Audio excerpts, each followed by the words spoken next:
Good morning. It's Celeste of Astrology by Celeste here for a cosmic conversation.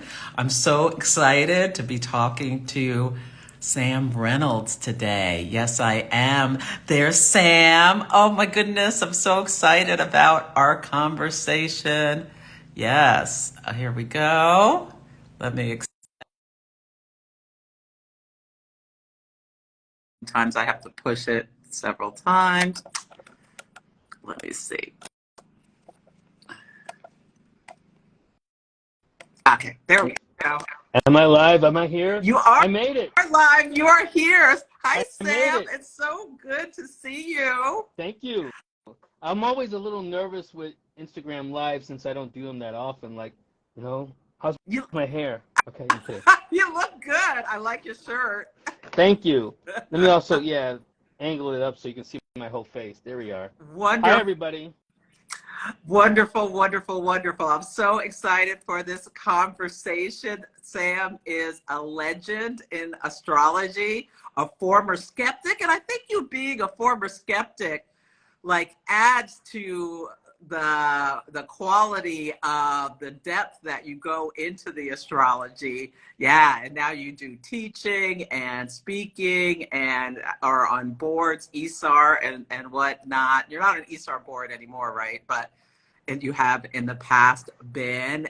And I met Sam at the ESAR conference last year, and we had so much fun tearing up the dance floor and we had so much fun in Norwalk too. So Right.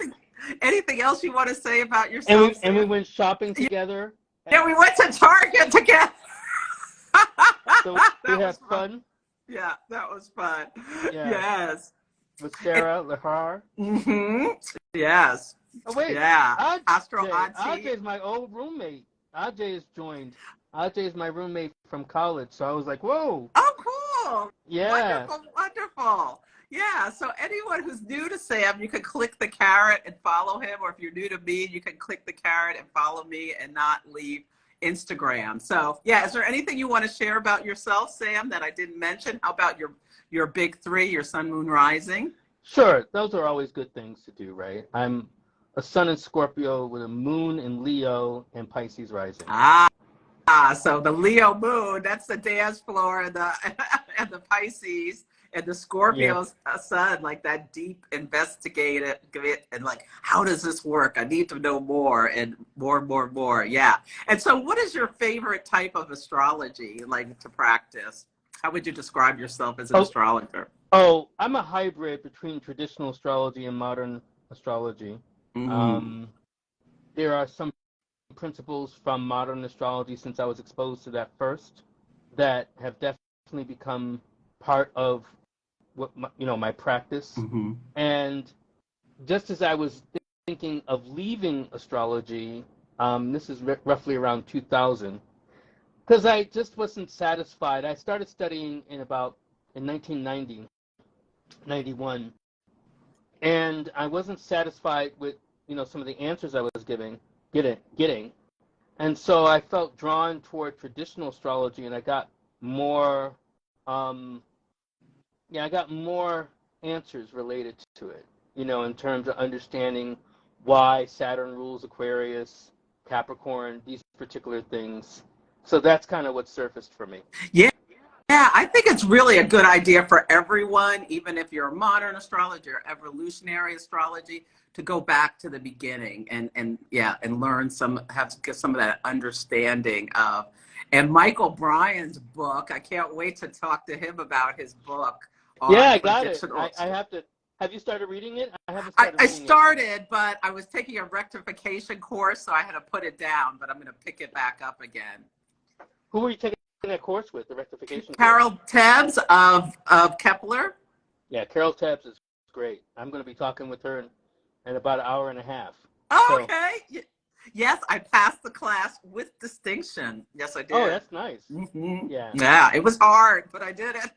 Yes, she rectified the chart for, this is for Taylor Schuler and Omari Martin.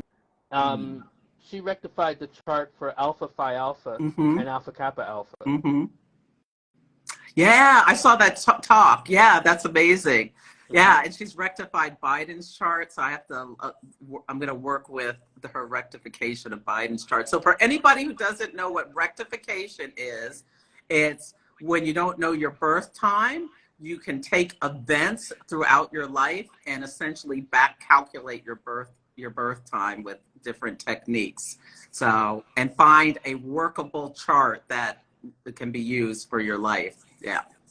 And now I can help people with that if they need it. It's a lot of work, but it can be so useful to have your birth time. Mm-hmm. Yeah, and it's nice to see so many people joining the chat. I see Nicole Collier Harp has joined the chat, so that's great. These are people I've known from Twitter. I think that's among the things that you and I might talk about, all these changes. Yeah, what do you that think are coming of Threads? Have you joined Threads I yet? have joined Threads, but I haven't done anything, I mean, absolutely nothing with it. I think I downloaded the app. It was easy to kind of get on because it basically takes what you have from Instagram and puts it on there. So I haven't done anything with it. So that's been interesting. But I think about this as, you know, Venus is about to go retrograde, Mm-hmm. and, you know, the planet of sociability and sociality. It's interesting to see that we have this plethora of, you know, social outlets coming up. There's Spill, which I also joined Spill. I haven't even heard of that. Well, Spill, I believe, is partly Black owned and LGBTQIA friendly. So that's kind of, you know, also happening. So yeah, there's a lot going on. There's Spill. There's also I guess I'm losing track of all of them. Threads. I joined Blue Sky, and this has been an interesting moment because now we have. I actually was going to tweet about this, but I haven't had time this morning. It's an interesting moment astrologically to think about this Venus retrograde as it parallels also what happened in 2015, what happens in 2007, and we might think about back to all these different things that are happening in the proliferation of social media and how it's brought people together. But one of the concerns I have with so many cropping up, we had a certain level of concentration in, you know, with Twitter. Like it led to the creation of something like Black Twitter, which, you know, I was kind of a founding member of in 2008, 2009 at its surface, and that was a lot of fun. But what I suspect may happen, may be happening, maybe on purpose, is that we may have more of these different social media outlets, and things may not be as concentrated. One of the great things about social media is it gave some measure of power to the people. You know, a lot of people were upset, you know, with this thing called cancel culture. Now, I have a lot of different thoughts on quote-unquote cancel culture, but one of the things that it did represent was calling out people who have profited and benefited from being in pinnacles of power without any accountability. And one of the things that social media did was level that playing field.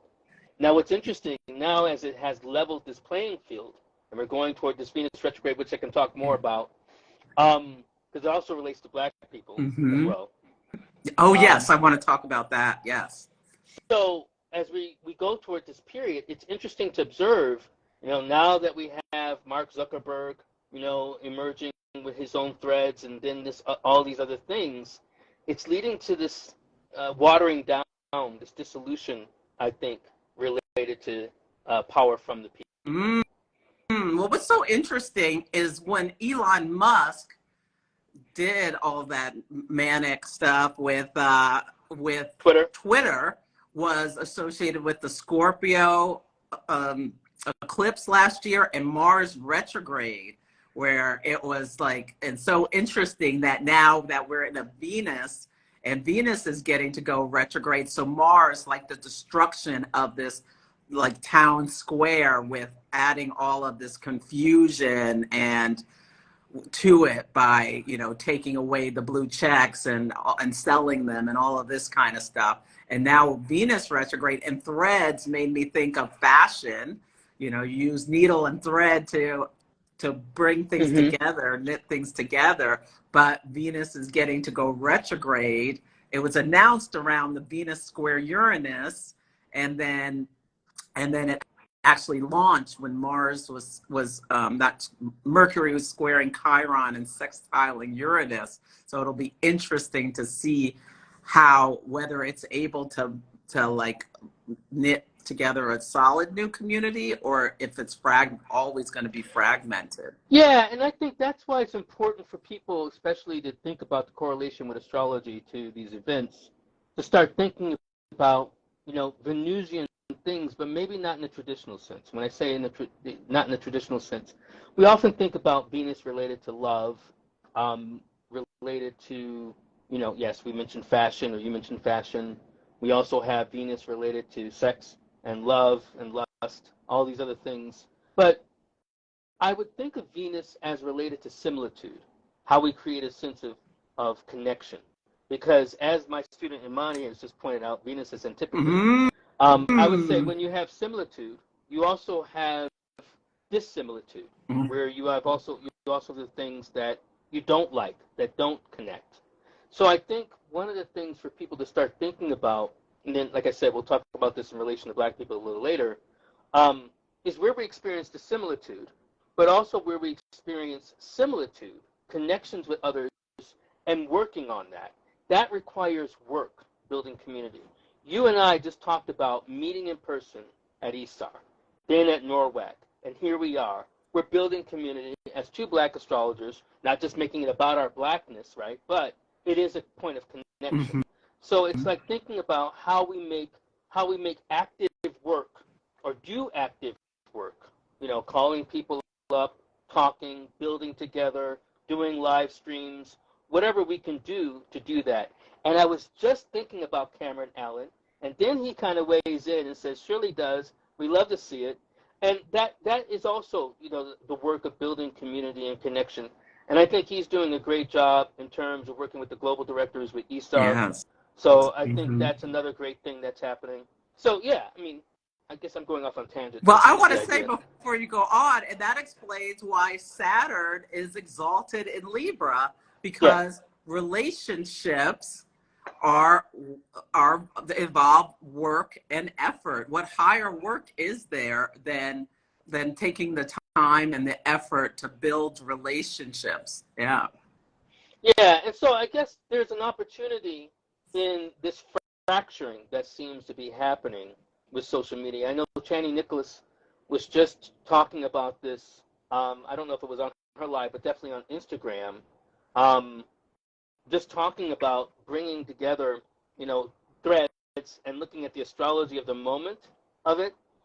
And I mean, she went on a little bit more about it, but I think as we talk about this happening in the sky, we can't lose sight of what also needs to happen on Earth with each other and our connection with people. So I think those, you know, that's some of what I have to say related to that. Yeah, before we, could we just, Simber Lake asked a question of a recommendation of going back to the beginning to learn the beginnings of astrology. Do you have a recommended resource? I would recommend Michael's book, because he is so brilliant.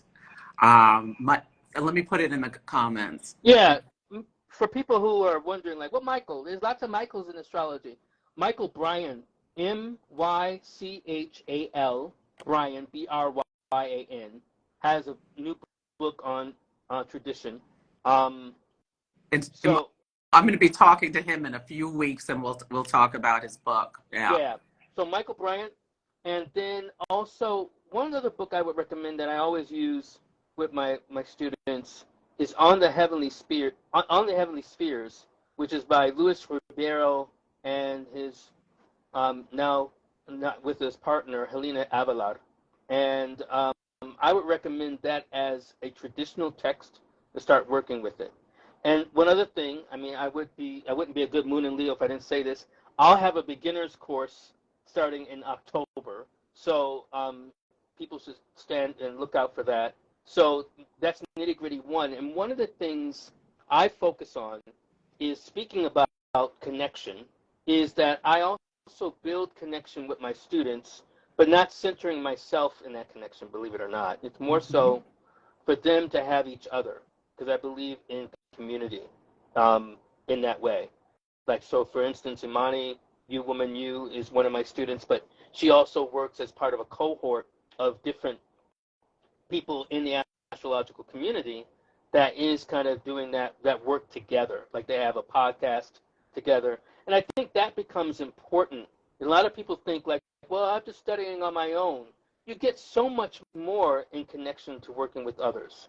So that's kind of one thing I would say. Oh, definitely. And I recommend, learning from different astrologers too. There's so Correct. much different information, getting your chart read by different astrologers also. Absolutely. Because everyone sees different things and has a different way of connecting. And your story is so complex. And that goes to something, someone just, Kay June, just asked a question. Does sidereal astrology impact your readings? I'm still confused about which system to follow. Okay, now what I would say is experiment, going along the point that you were just talking about, Celeste. Different astrologers. I have gotten readings from Vedic astrologers who also use the sidereal system. I have gotten readings from tropical astrologers.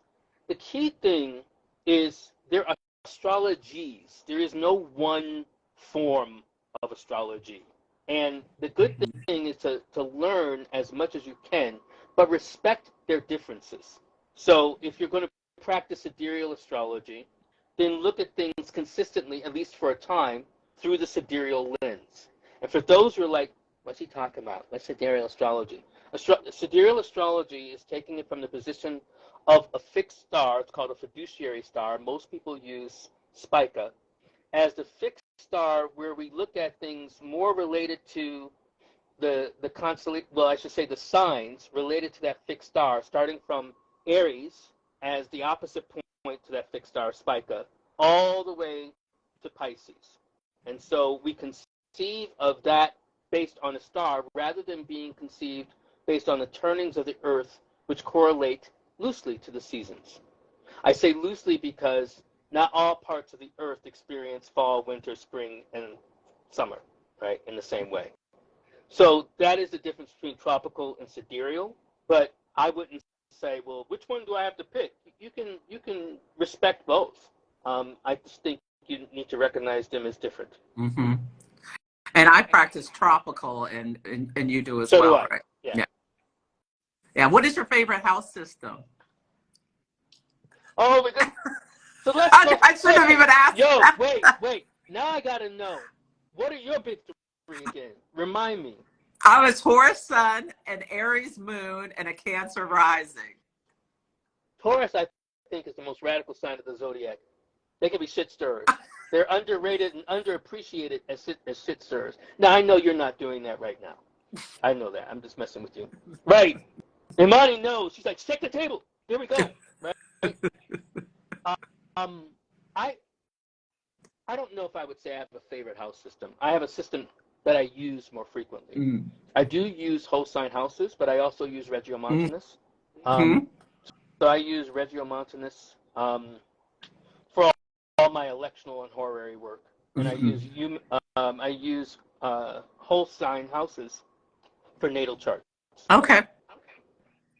Yeah, I use Placidus for natal and Regiomontanus for horary. Yeah, but I do look at whole sign too sometimes.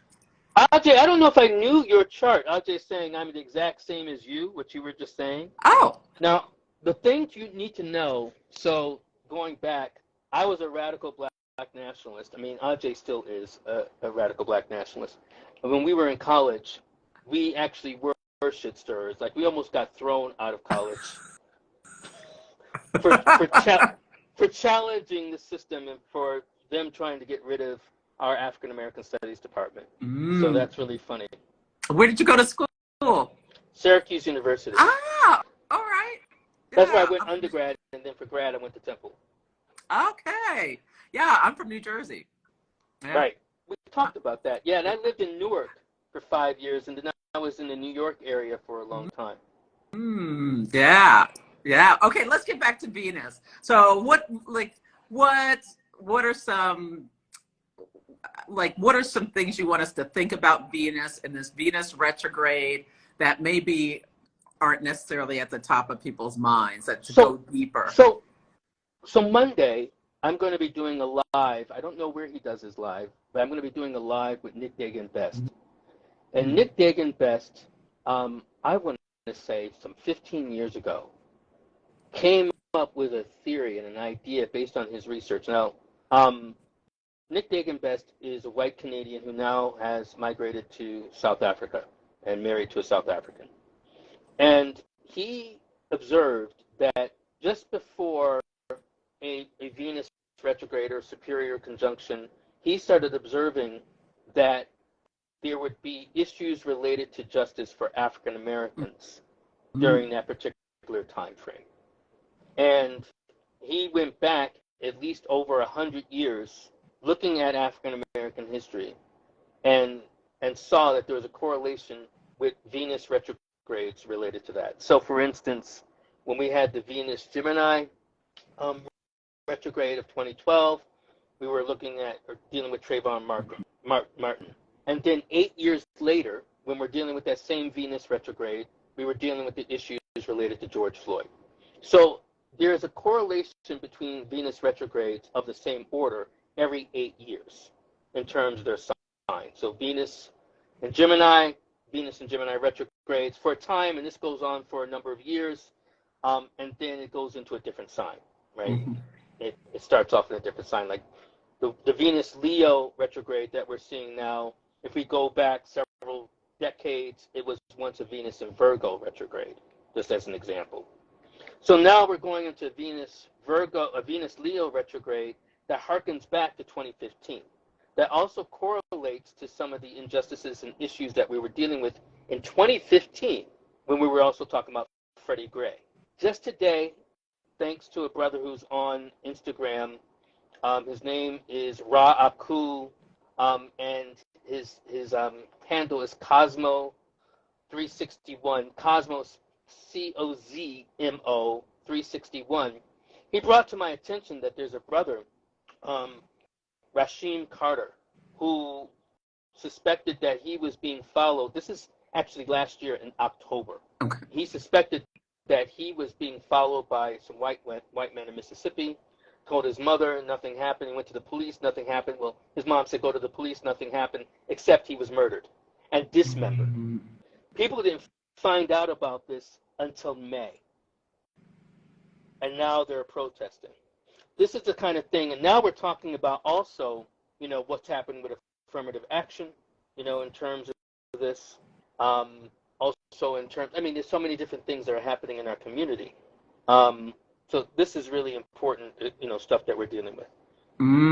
You know what's so interesting? That Cancer new moon is going. It's incredible. All of the astrology, all of the what's going on in that chart. We have a new moon at 24 degrees of Cancer on the Mercury of the United States Sibley chart, which is at 24 degrees of Cancer in the 8th house of the United States chart.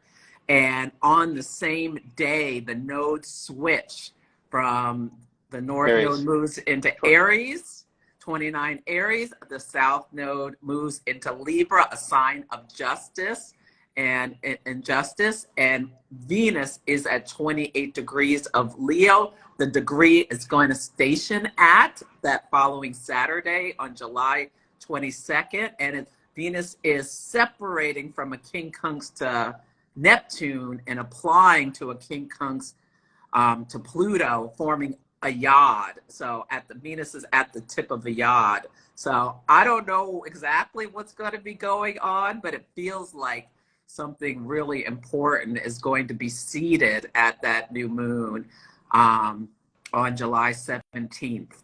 Yeah, there's so much that, from that week. And one of the things, so there's also another astrologer, Gina Piccolo, who's also on Instagram. She and I got together and wrote an article for the Mountain Astrologer looking that we found that something happens definitely along the axis related to Taurus and Scorpio, related also to Black people and African Americans.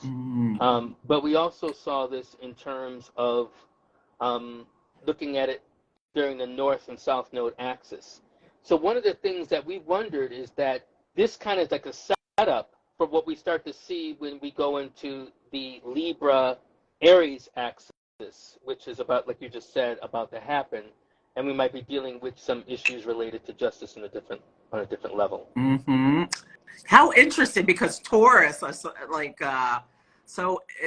about being used for the work and the resource and taking the money and using power and brutality, Scorpio, to maintain these systems of That's oppression. Something we talk about.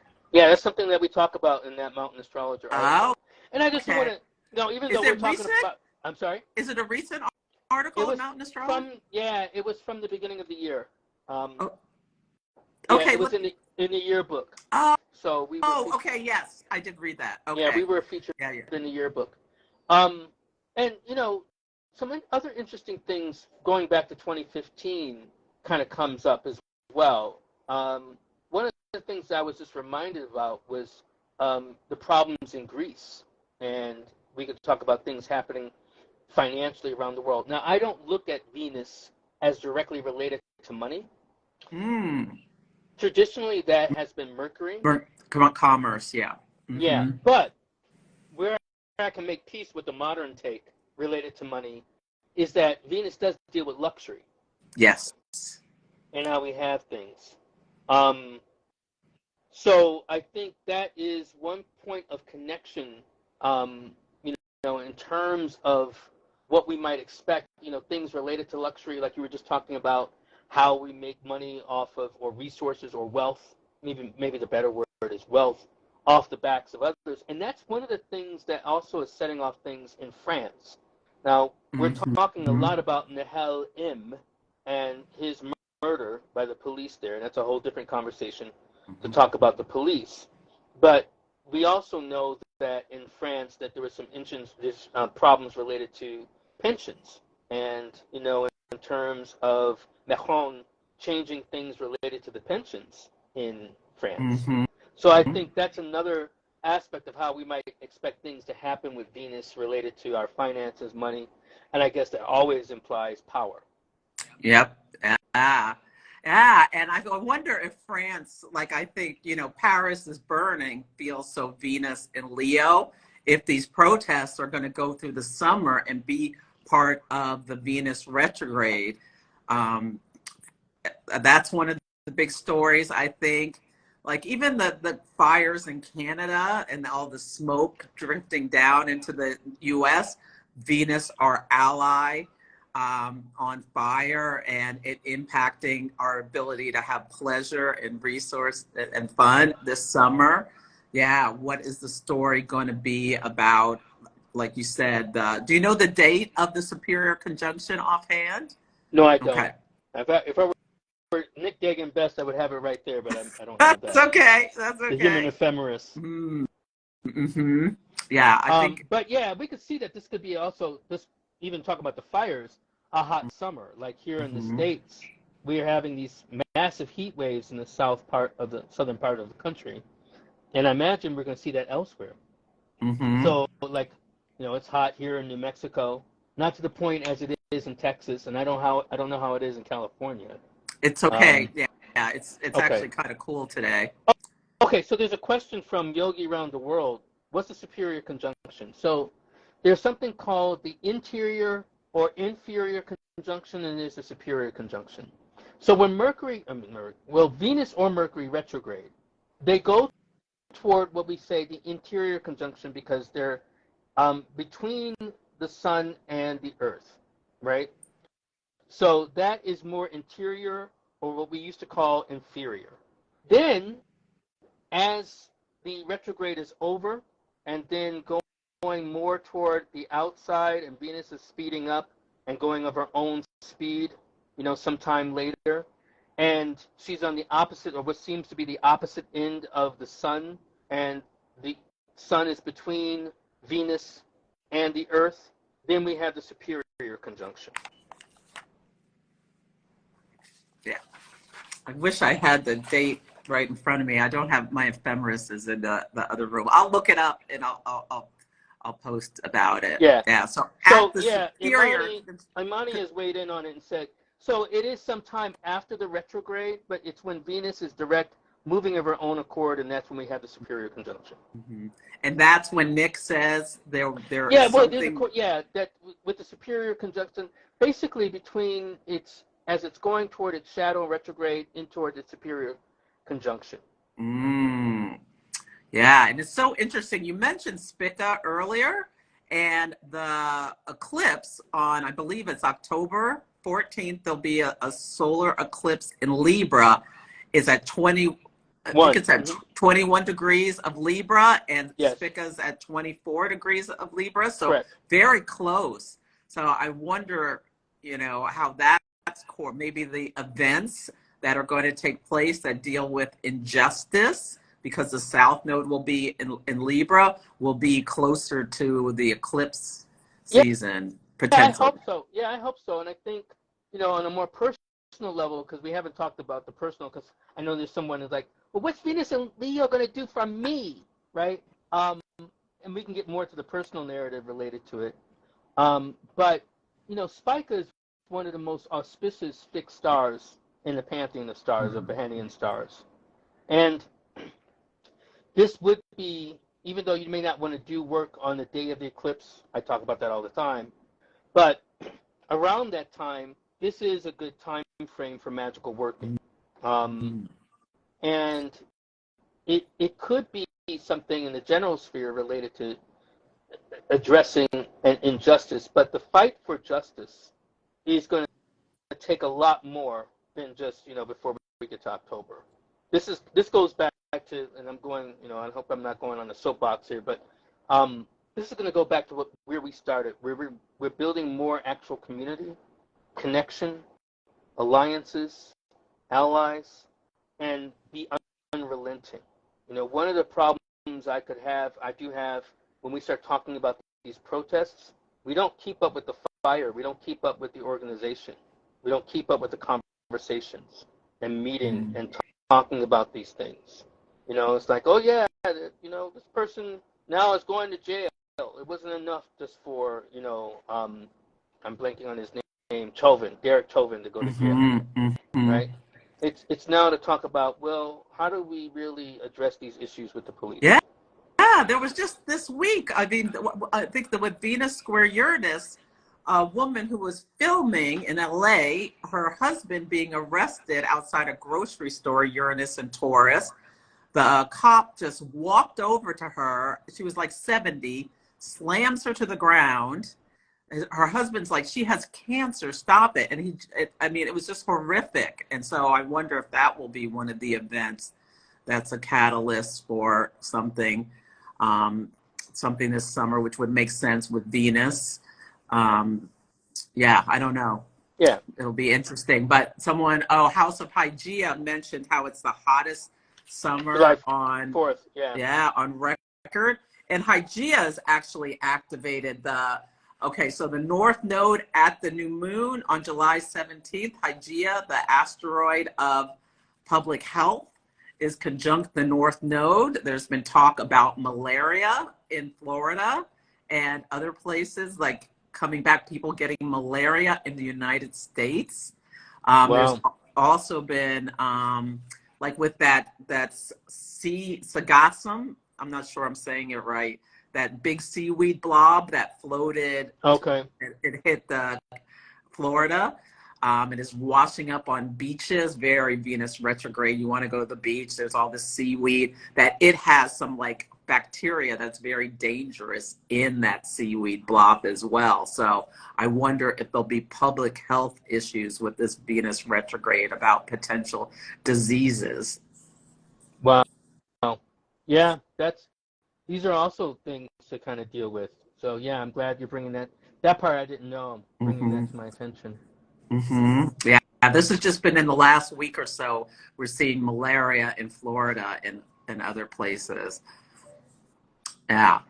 Well, I want to go on a different direction for a minute Mm-hmm. to give people some tools to start thinking about this Venus retrograde. Um, you know, I, it- one, if you know your chart, it's good to pay attention to. Can you hear me? Yes. Okay. It's good to pay attention to um, where Leo is in your chart. So if it's in your sixth house, your seventh house, wherever it is, and we don't have enough time to go through all the houses per se to spell out what it might mean for you. But if you want even more clues, especially if you've lived relatively long enough, then you can think back to what things were surfacing for you in 2015. This is the last time we experienced the Venus retrograde. Now, one thing I do want to say is that I don't want you to just think, oh, this is just for the summer of 2023. That wasn't true even for the summer of 2015 or the summer of 2007. What we can say is, remember, Venus has a whole cycle. So she's retrograde for 40 days. 40 days. And then she's coming out of it, completing her work through what we call the shadow period till she gets past it and she goes toward the superior conjunction.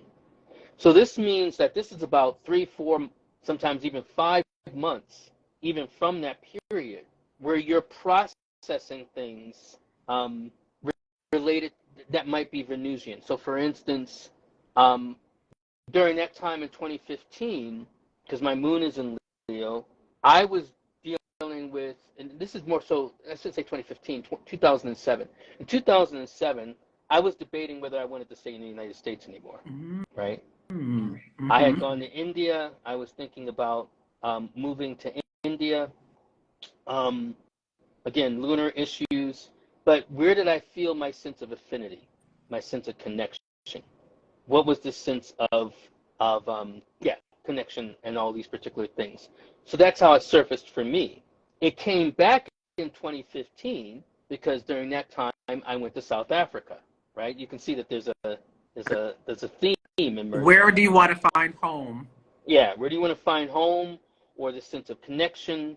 So these are the things that I probably will be thinking about. So this will give you some measure of a clue on how you might piece together how this Venus retrograde will work for you.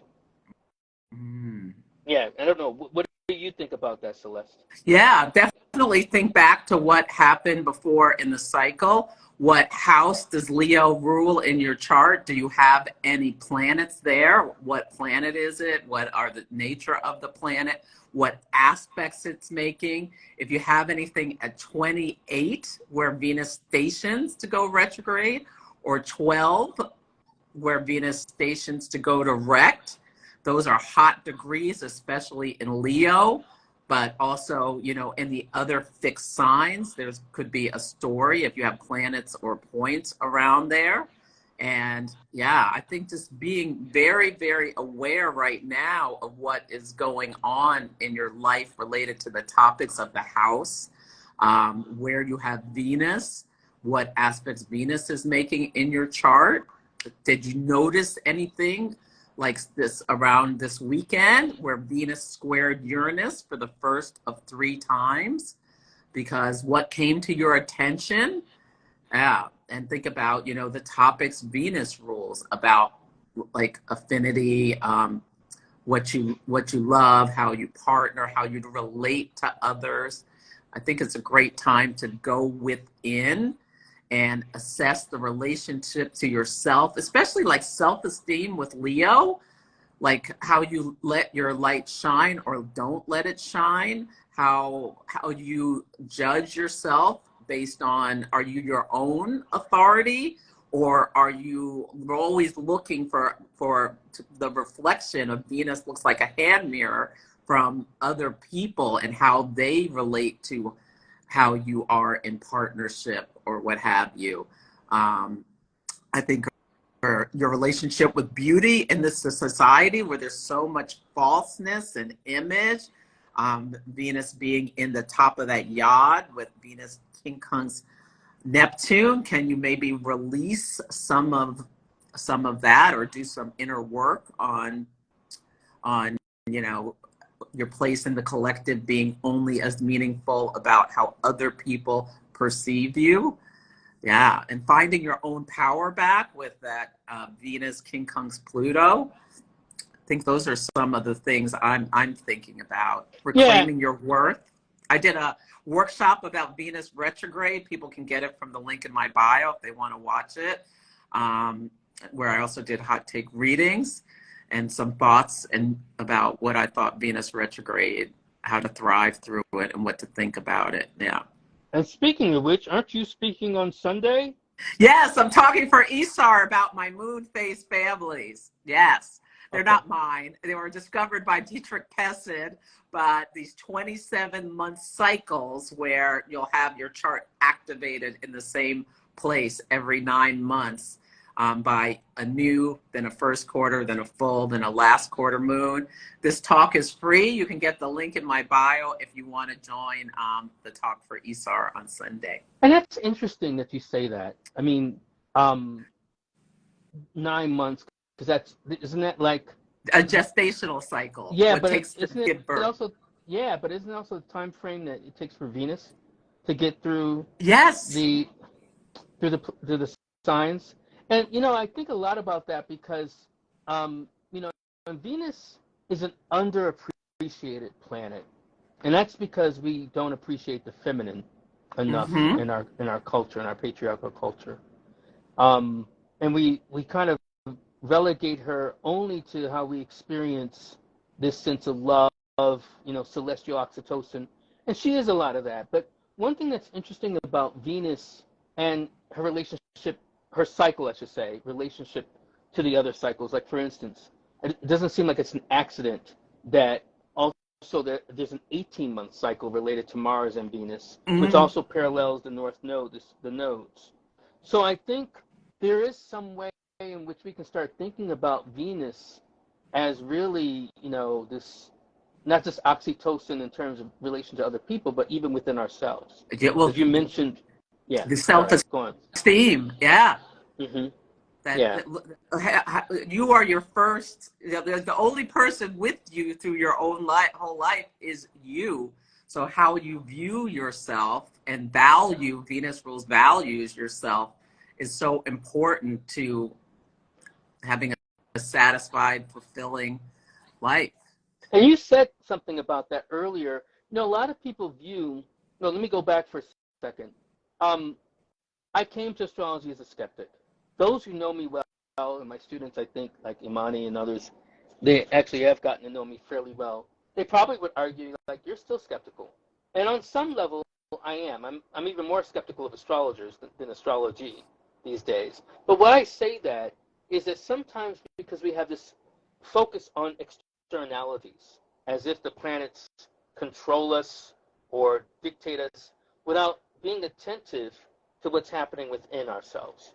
And why that's important, one thing I would like people to evaluate during this Venus retrograde, rather than just thinking about your relationships and only thinking about your relationships and others, think about this relationship you have with yourself through your self-talk, listening to yourself.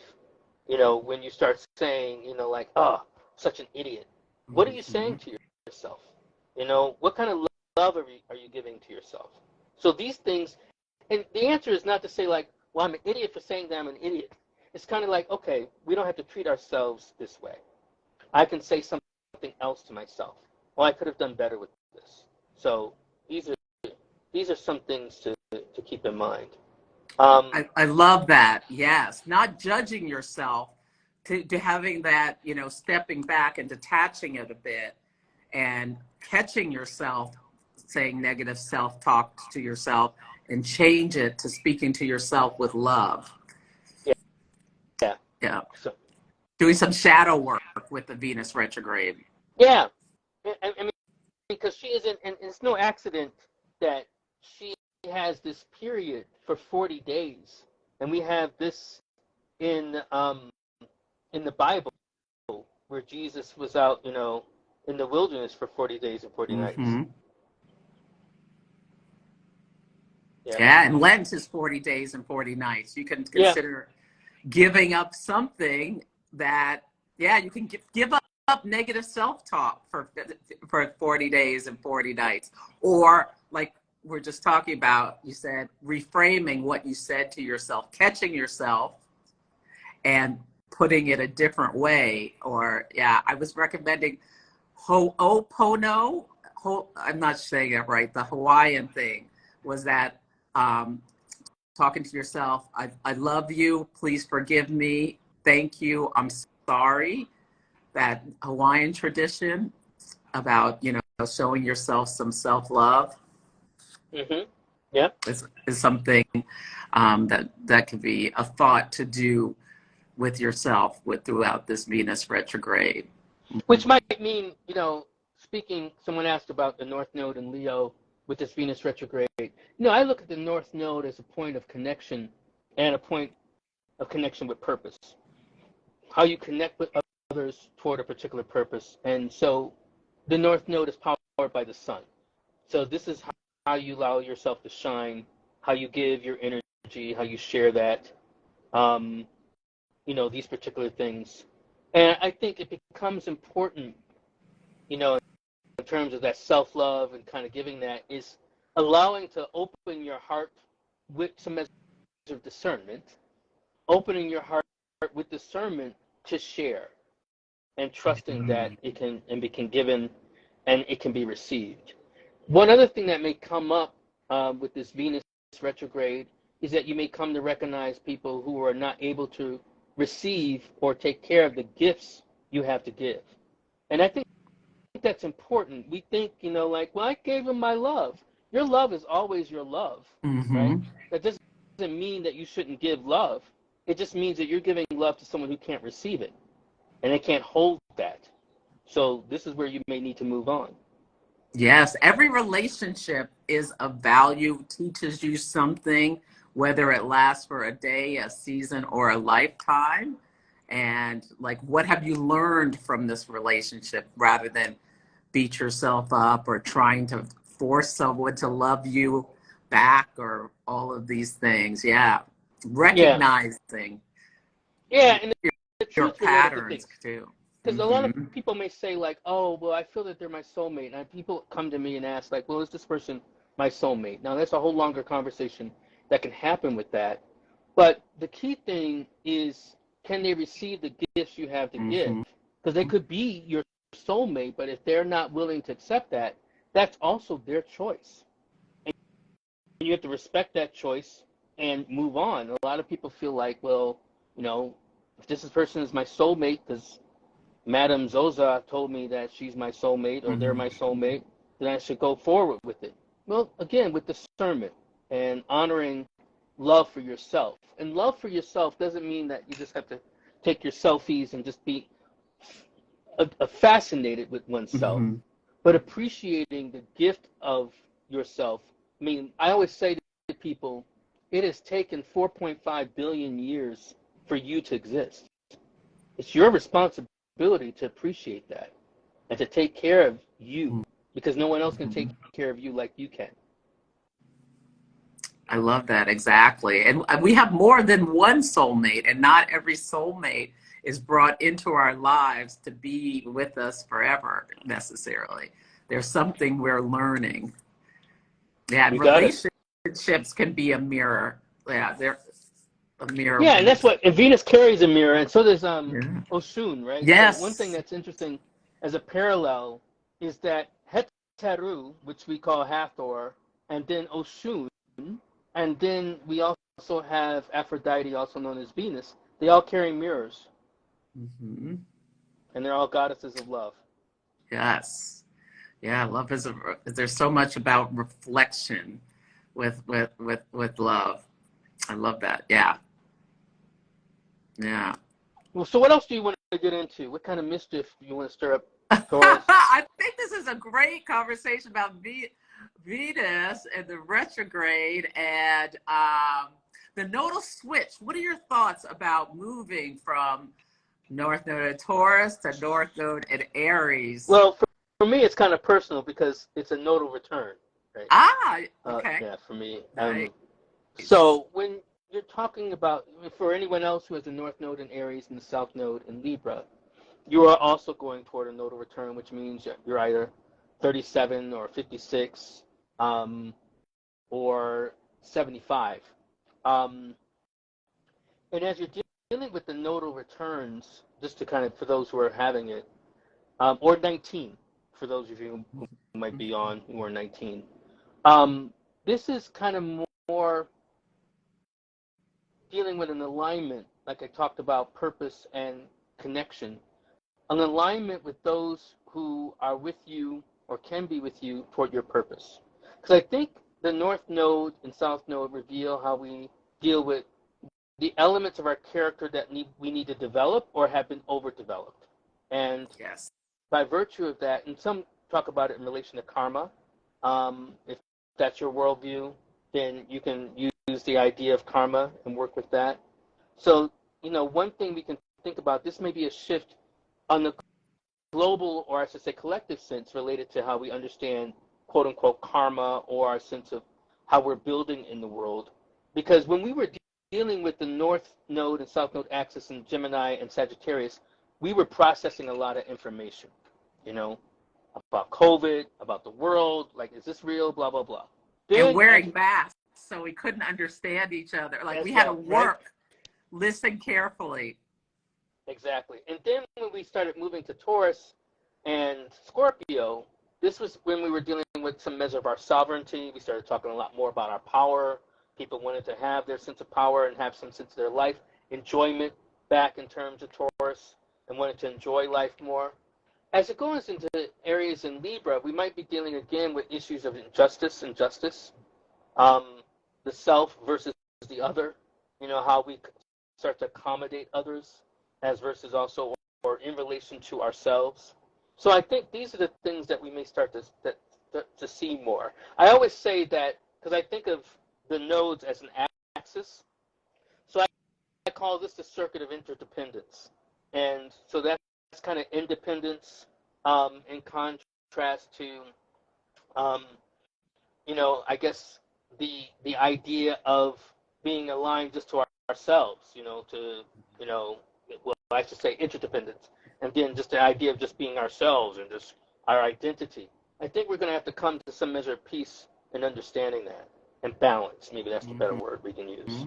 And civility and lack thereof. I think there's going to be a big lack of civility coming up. That's interesting. Because where did we start? We started talking about social networks. Mm-hmm. And one thing that has been interesting is how we've lost some measure of civility even as we are interacting with each other more. Yes. So I think and lost interest in discourse or debate, like where there's an idea exchange and it's okay to disagree. It's at some point it's become not okay to disagree for certain things. And so much division. Yeah. Yeah. Yeah, and I think that's been an odd moment that has arisen. I think also when we start talking about Aries and Libra, it's kind of the balance point between courage and consideration. And a lot of people may need to find real courage rather than hiding behind an avatar, in terms of calling people names and all these other things. So, yeah, and then Yogi around the world is saying something, echo chambers. It's getting beyond that and really looking for a serious connection. Yeah, we're going back to the dynamic between fire and air that we were in during the early days of the pandemic between, Sag and Gemini. So it's been interesting to kind of then go back and be in earth and water, right, for a time frame. But now we're going back into air and fire. But now the North Node is in fire rather than air. So it's going to be, it's going to be literally hot. Yeah, I think this summer, someone Caldwell was mentioning heat stroke. Yeah, that's going to it's be a new for warfare. Yeah, so used for And there was talk about like the President Biden talking about solutions to block the sun from the earth. in order to combat global warming is something that's being bantered about, blocking some of the sun's rays or something like that, scientific solutions. So, yeah. We need the sun. I mean, yes, not the whole sun, but some kind of technology to shield the earth from some of the sun's rays has also been talked about. Yeah, I had to give my Britney Spears face for that. Like, that was just a news story. Yeah. Yeah, and that's going to be something that we're going to be dealing with. I mean, we're going into, in the United States at least, an election cycle, so that brings. Oh, someone said blocking it with aerosols. It's an awful thing. Kajun said, yeah. Yeah, so that's interesting. Yeah, all this Pluto and Aquarius is bringing up so many technologies. We're going to be dealing with the shadows of them. It's may you be born in interesting times, Well, I mean, as much as we can talk about the challenging things that are happening to us. What are the things that are exciting that you think are happening? Well, I think we're amazing. When I say we're amazing, I think human beings are amazing. We're often very hard on ourselves, and some of it is deserved. But what I think we also have to acknowledge is that I'll relate a story that I saw, and probably many of you have seen this story because it's kind of rife on Instagram. This deer stops in the middle of the road as this man is driving and doesn't move until the man gets out of the car, and basically, stays around this man, then tries to get this man to follow her, and follows, and the man decides he will follow her for like a quarter of a mile or so until she comes across her baby, who is now entangled in a net. Mm. And he untangles the doe, or the fawn, I should say, and the mother is, gallivanting around, and then the idea is that, as he goes back to his car, the fawn goes up to the man and bows before him, as a symbol of thanks.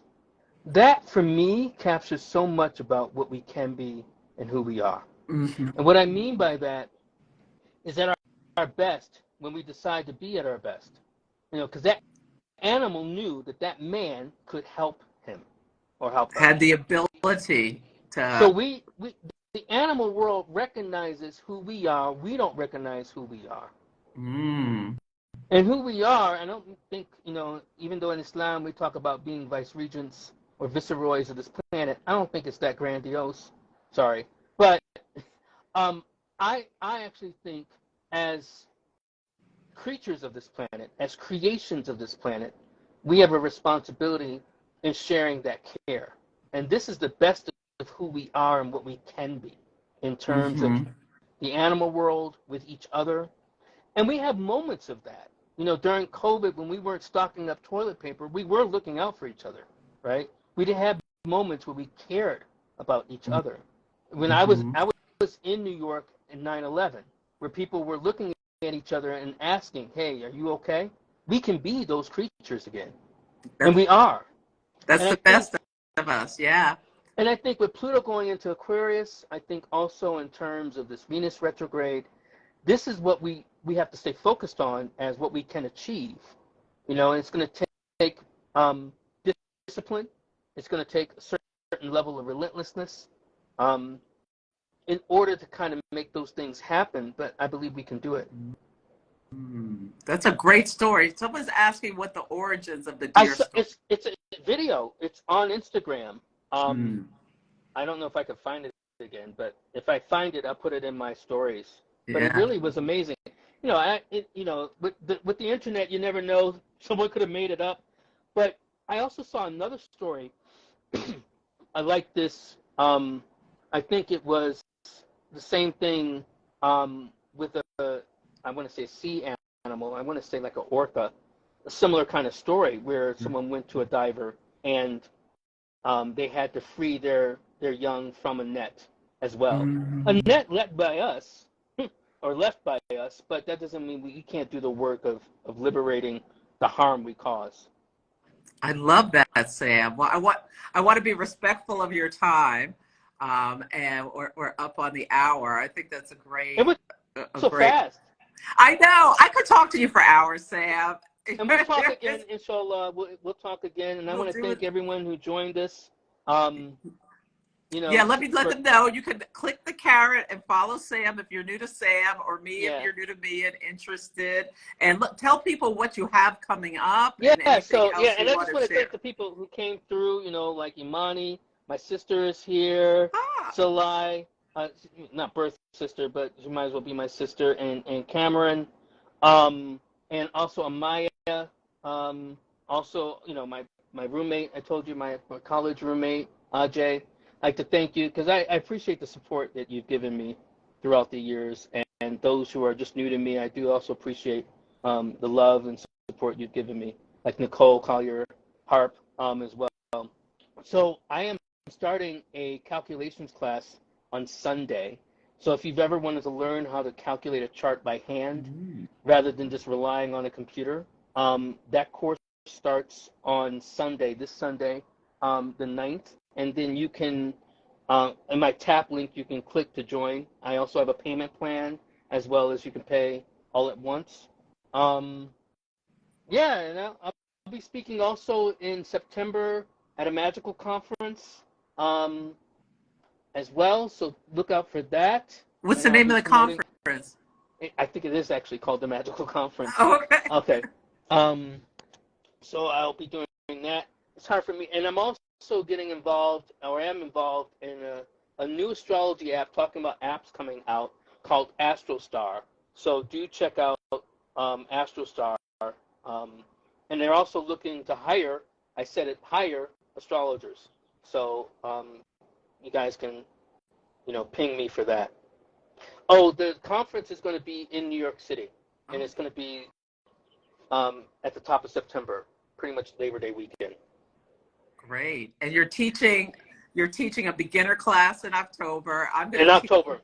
I'm going to teach a beginner class in October too. Yeah. I love that. Well, thank you, Sam, so much for coming. It was a delight talking to you, and I look forward to us connecting again at the next conference, and I'll meet you on the dance floor. I'll meet you on the dance floor. All right, thank you. Thank you, everybody. Bye-bye. Bye.